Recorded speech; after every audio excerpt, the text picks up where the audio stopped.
नमस्कार, मैं रवीश कुमार। चलिए जानते हैं देश दुनिया की तमाम बड़ी खबरों को सिर्फ 5 मिनट में। लेकिन इससे पहले आप कहां से न्यूज देख रहे हैं हमें कमेंट में बताना बिल्कुल न भूलें। और आपने इस वीडियो को लाइक नहीं किया है तो लाइक करके चैनल को सब्सक्राइब कर दें। भारत की चेतावनी और सिंधु जल संधि पर कार्रवाई के बाद पाकिस्तान घबरा गया है। अब वह विश्व बैंक से हस्तक्षेप की गुहार लगाने की तैयारी कर रहा है। आईएमएफ प्रमुख असदुद्दीन ओवैसी ने केंद्र सरकार द्वारा बुलाई गई सर्वदलीय बैठक के बाद बयान दिया कि पाकिस्तान समर्थित आतंकी हमलों के खिलाफ भारत को अंतर्राष्ट्रीय कानूनों के तहत सख्त कार्रवाई करनी चाहिए, जैसे कि हवाई और नौसैनिक नाकेबंदी तथा हथियारों की बिक्री पर रोक। उन्होंने सीआरपीएफ की तैनाती में देरी और हमले के दौरान धर्म पूछकर हत्या किए जाने की निंदा की। साथ ही कश्मीरियों के खिलाफ झूठे प्रचार पर रोक लगाने की मांग की। सिंधु जल संधि के उल्लंघन को उचित बताया, लेकिन पूछा कि पानी को संग्रहित कैसे किया जाएगा। उन्होंने कहा कि यह राजनीतिक मुद्दा नहीं है और सरकार के हर निर्णय का समर्थन करेंगे। गलती से सीमा पार गए 182वां बटालियन के कांस्टेबल पीके सिंह को पाकिस्तान रेंजर्स ने हिरासत में लिया। जवान वर्दी में था और उसके पास सर्विस राइफल भी थी। पहलगाम हमले के बाद भारत पाक तनाव चरम पर पहुंचा। सरकार ने नागरिकों को पाकिस्तान यात्रा से बचने और वहां मौजूद भारतीयों से जल्द वतन लौटने की अपील की है। भारत ने सिंधु जल समझौता रोक पाकिस्तान पर दबाव बनाया। पाकिस्तान बौखलाया, एयर स्पेस बंद कर पलटवार किया। अब चीन के सहारे हैं, लेकिन भारत की जल कूटनीति असरदार साबित हो रही है। भारतीय कोच गौतम गंभीर को आईसिस कश्मीर की धमकी भरा ईमेल मिला। सुरक्षा एजेंसियां सतर्क हो गई हैं और दिल्ली पुलिस मामले की जांच में जुट गई है। शांति वार्ता के बीच रूस ने कीव पर ड्रोन हमला किया, जिसमें 9 लोगों की मौत हो गई। मरने वालों में 6 बच्चे शामिल, 70 से ज्यादा घायल हुए। सीएम योगी ने आतंकी हमले में मारे गए शुभम द्विवेदी के परिवार से मुलाकात की और बोले, हिंदुओं पर हमला बर्दाश्त नहीं, आतंकवाद को जड़ से खत्म किया जाएगा।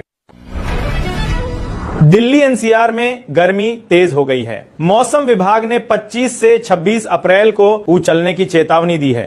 तापमान 43 डिग्री तक पहुंच सकता है, तेज हवाएं भी चलेंगी। रोहित शर्मा ने लगातार 2 मैचों में अर्धशतक जड़कर मुंबई को जीत दिलाई।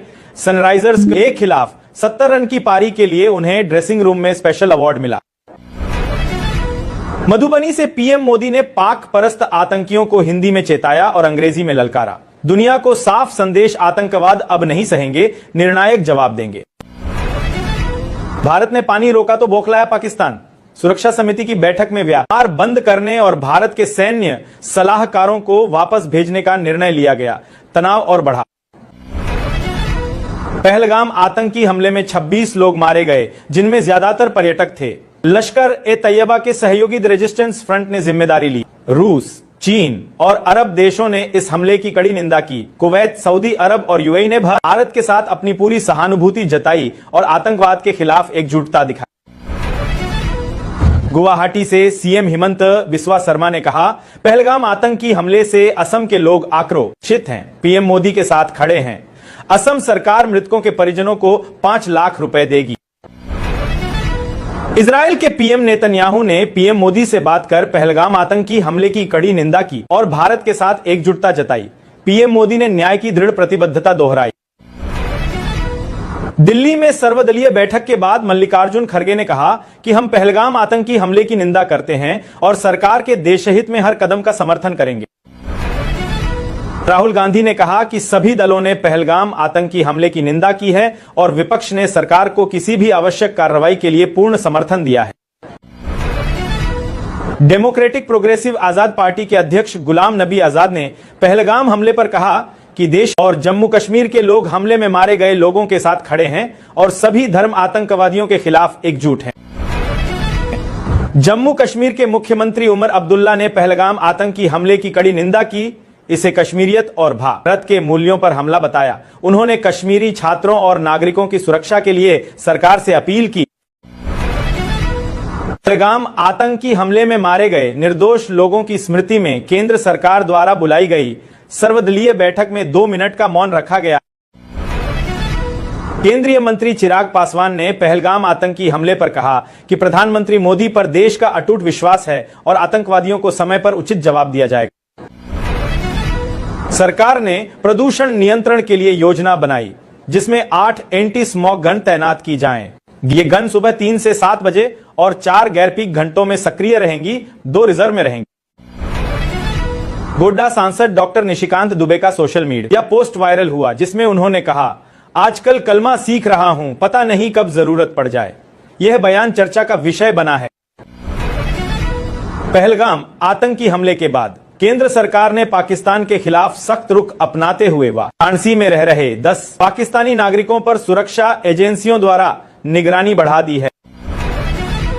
तमिलनाडु सीएम एमके स्टालिन के मंत्री दुराईमुरुगन को हाई कोर्ट ने फिर से कोर्ट में पेश होने का आदेश दिया। उनकी हालिया बयानबाजी के बाद कानूनी संकट बढ़ गया है। पहलगाम आतंकी हमले के बाद पाकिस्तान ने एलओसी बॉर्डर पर सैनिकों की संख्या बढ़ा दी है। साथ ही सैनिकों को बंकर के अंदर से निगरानी रखने की हिदायत दी गई है। पहलगाम हमले के बाद भारत पाक तनाव के बीच भारतीय वायुसेना ने राफेल और सुखोई-30 के साथ आक्रमण अभ्यास शुरू किया। वायुसेना युद्ध स्तर की तैयारी में जुटी हुई है। अमेरिका के वित्त मंत्री के अनुसार भारत ट्रंप की नीतियों के तहत अमेरिका एक ट्रेड डील पर साइन करने वाला पहला देश बन सकता है, जो दोनों देशों के लिए बड़ी उपलब्धि होगी।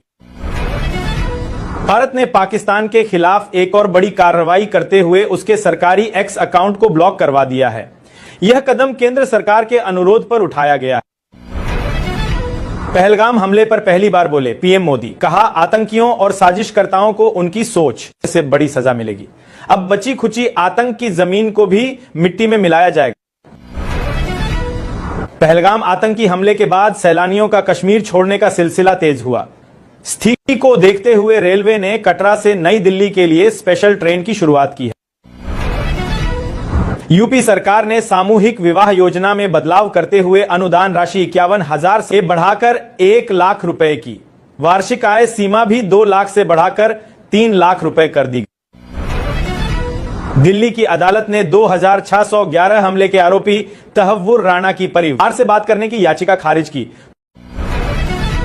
तेजस्वी यादव ने पीएम मोदी पर निशाना साधते हुए कहा कि पहलगाम हमले ने सुरक्षा में लापरवाही उजागर की और चुनावी बिहार आना साबित करता है कि उनकी प्राथमिकता राजनीति है।